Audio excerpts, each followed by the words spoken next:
Allora, fare il pane è la più grande cavolata che esiste al mondo, cioè no farlo, riuscire a fare il pane è semplicissimo, non ci vuole nulla. Che farina? Io quella che ho a casa, quindi ne prendo un po' che ho comprato a Carrefour 00 e un po' che ho comprato a Mercadona, un altro supermercato che sta qui in Spagna. L'importante è che arriviamo a mezzo chilo, no? Perché tanto siamo in tre a casa e arriviamo non a mezzo chilo ma a 490 grammi, insomma siamo là, dai, 492 grammi ci siamo, ecco qua, se mi fidate sta scritto qua sotto. Adesso per 500 grammi famo per 500, perché ripeto è una cavolata fa il pane, quindi non c'è bisogno di tutta sta cosa difficile che dicono in televisione, eppure per quello che non mi chiamano in televisione, perché sono l'unico che dice la verità. Quindi vado a mettere una bustina di lievito disidratato che equivale a 15-20 grammi di lievito fresco. Fate voi, usate quello che volete. Anche qui sta diceria, il lievito fa male, mettemocene poco, ma per favore, ma non diciamo stronzate, su, bustina di lievito dentro e basta a così. Olio extravergine, quanto? Che ne so, fate un paio di giri, 3 giri, 4 giri, quanto vi pare a voi, non c'è problema, nessun peso, via, così, a occhio, ce ne può fregare di meno. Poi per 500 grammi di farina andiamo a mettere 300 ml di acqua, quindi parliamo di un 60-70% di idratazione, quello che vi pare. Comunque sia, seguite queste linee, dopodiché potete fare tutto il pane che vi pare, integrale, coi semini, qualsiasi cosa. 500 grammi di farina, 300 grammi di acqua, senza nessun problema. Adesso versiamo tutto nella planetaria, quindi quello che avete visto fino adesso che ho messo tutto quanto dentro la planetaria. Mettiamo, dice se può fare a mano? Sì, se può pure fare a mano, ma se abbiamo attrezzi perché devo fare a mano? Non si capisce. Viene anche meglio, onestamente, viene impastato meglio. Il gancio farfalla, che è questo qua, il gancio K, chiamatelo come volete. Dopodiché mettiamo giù tutto quanto, così, e poi lo azioniamo e mettiamo i 300 ml di acqua. Anzi, ve lo faccio ancora più facile, guarda, perché poi in televisione dicono no, mettete l'acqua un po' alla volta, e guarda, ma se le misure sono giuste, che metti l'acqua un po' alla volta? Mettila tutta quanta insieme, chiudi e inizia a impastare, via, ma che ce vuoi? Quindi adesso, dopo che ha girato un minuto, non è che è pronto, perché ha girato un minuto, si è attaccato tutto, a posto siamo pronti. No, dopo un minuto si mette il sale. Quanto? Un cucchiaino pieno di sale. Se è 1 chilo di farina, 2 cucchiaini, senza nessun problema. Adesso lo facciamo girare per 3-4 minuti a velocità sostenuta, fino a quando l'impasto, che adesso è duretto, non diventa soffice come le mie guance. Quindi riazioniamo e andiamo per 3-4 minuti. Deve girare molto bene, eh? Velocità sostenuta. Ok, fermi qua, fermate, sei troppo eccitato, basta, siamo arrivati, basta. Vedete? Guardate qua. Finalmente è impastato bene, ma adesso l'uso delle mani serve, quindi vi sporcate 5 secondi le mani senza nessun problema. Ecco qua.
un po' l'impasto così, vedete, mettete le dita qua, portano al centro l'impasto e fate così, create come una bella mozzarellina, così chiudete tutto dietro, chiudete tutto, spremete, semplice semplice, e lo rimettete giù, ricoprite con un po' di olio extravergine e lo lasciate riposare 2 ore senza nessunissimo problema.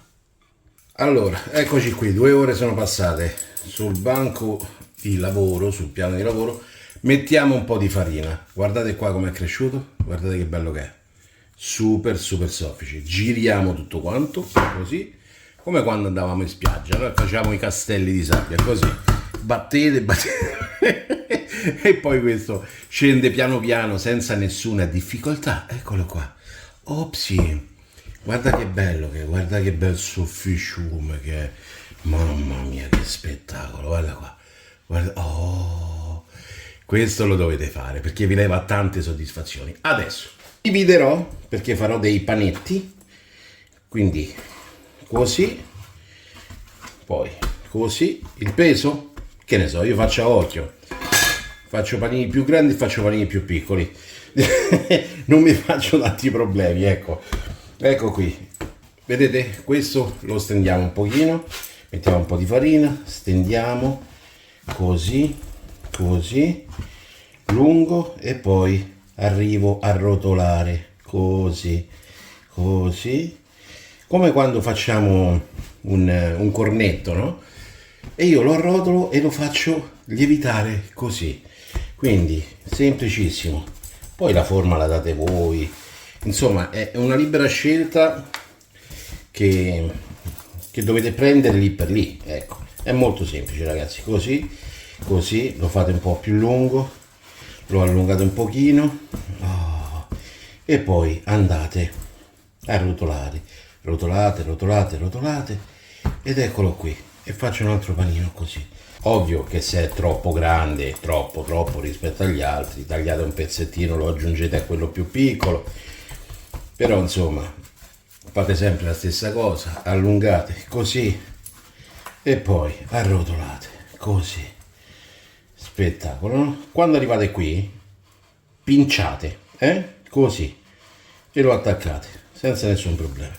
Vedete, questo l'ho staccato da un altro perché questo qui è piccolino. Allora che faccio? Un po' di farina, schiaccio tutto insieme, così, allungo come prima, e rivado un'altra volta così e s'arrotola, s'arrotola, s'arrotola, s'arrotola fino ad ottenere quello che ho ottenuto all'inizio.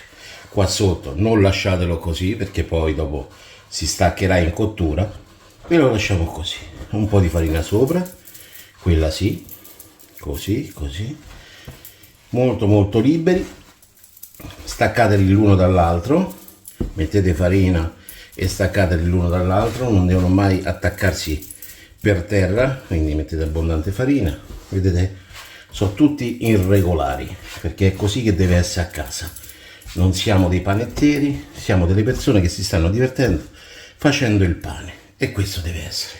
Una volta fatto questo, semplicemente si ricopre tutto quanto con un tovagliolo, con una tovaglia, con un canovaccio, così, e lasciamo un'altra oretta di riposo totale. Ok, passata un'ora, guardate qua che robetta, guardate come sono cresciuti i miei paninetti. Guardate che bellezza, ma guardate che meraviglia, che splendore, ma io mi mangerei pure così, belli a crudo, e invece no, li mettiamo su una teglia con la carta da forno, al forno a 200 gradi preriscaldato per 20 minuti, dopodiché si abbassa a 180 gradi fino a quando non trova il colore perfetto, quello che ci piace di più, quello che è buono, ci fa bene. Piccola accortezza, mi raccomando, non prendetelo con le mani, lo tirate via, cercate di non smontare la lievitazione, lo prendete così e lo mettete nella teglia.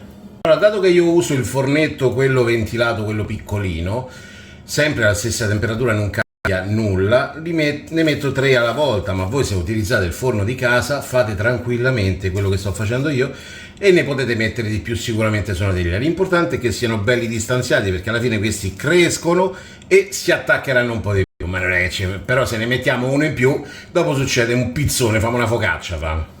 Anzi, sapete cosa faccio? Faccio una prova, dato che ho un'altra friggitrice ad aria, metto in ognuno dei cestelli una di queste qui e poi vediamo come viene. Non lo so come viene perché non l'ho mai fatto nella friggitrice ad aria, però penso che venga bene. Faccio sempre 200 gradi, però vado con 15 minuti iniziali perché la friggitrice ad aria è un po' più potente del fornetto, quello piccolo, e quindi vado con 15 minuti, controllo e poi mi regolo di conseguenza e vedremo dopo che esce fuori. Allora ragazzi, 20 minuti sono passati, andiamo ad aprire, eccolo qui, vediamo un po', e il colore diciamo è dorato, però lo voglio leggermente più cotto, poi ognuno di voi fa come vuole. Adesso cosa faccio?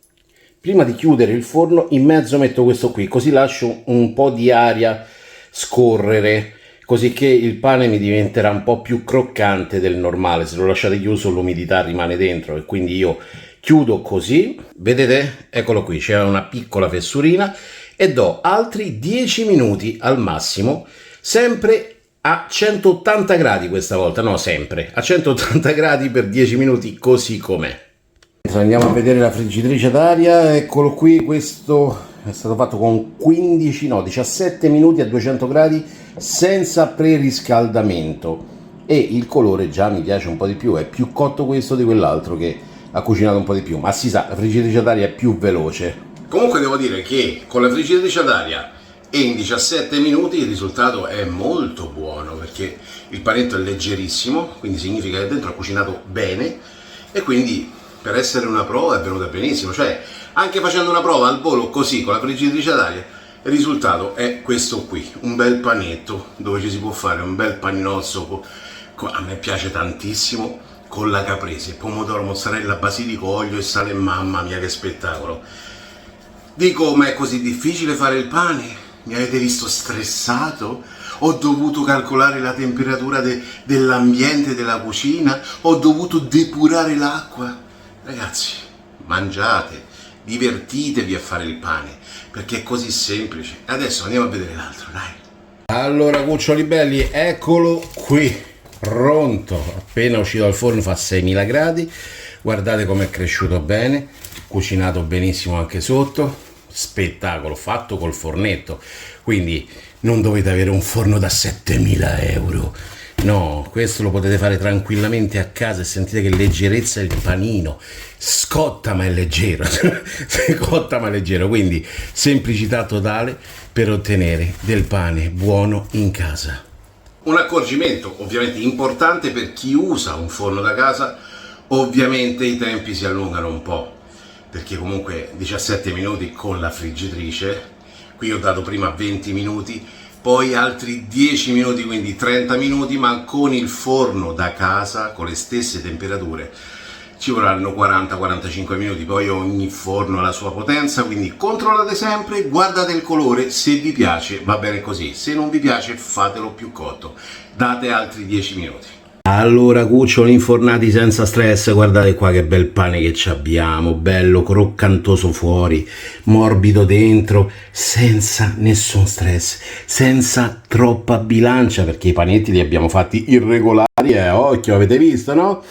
Divertitevi a fare il pane, che è la cosa più bella del mondo. Allora, per un pane della Madonna serve un olio della Madonna e quindi in Spagna sono imbattibili in qualità di olio extravergine.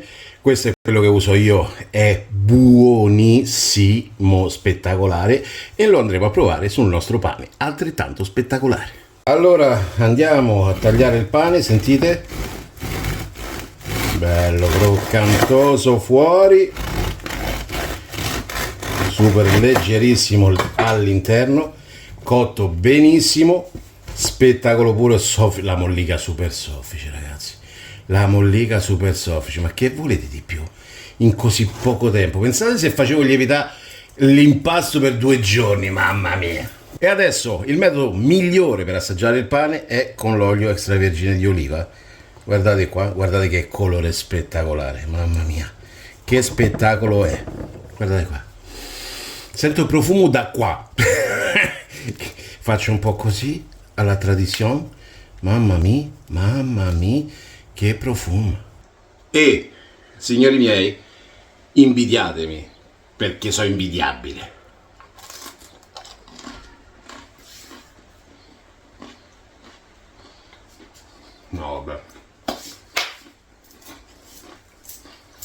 Non mangiavo un olio così buono da quando me lo portava mia zia, chiamiamola zia, ma in realtà era bisnonna, insomma c'è una storia lunga dietro. Comunque era l'olio del frantoio e così è questo, bello, piccantino, sapore fortissimo. Io lo consiglio sulle insalate, non sprecatelo a cucinare perché no, anche no. Con questo ci viene un pesto atroce ed è il giusto collega del vostro pane fatto in casa. Alla prossima, cuccioli, mamma mia che roba ho fatto oggi.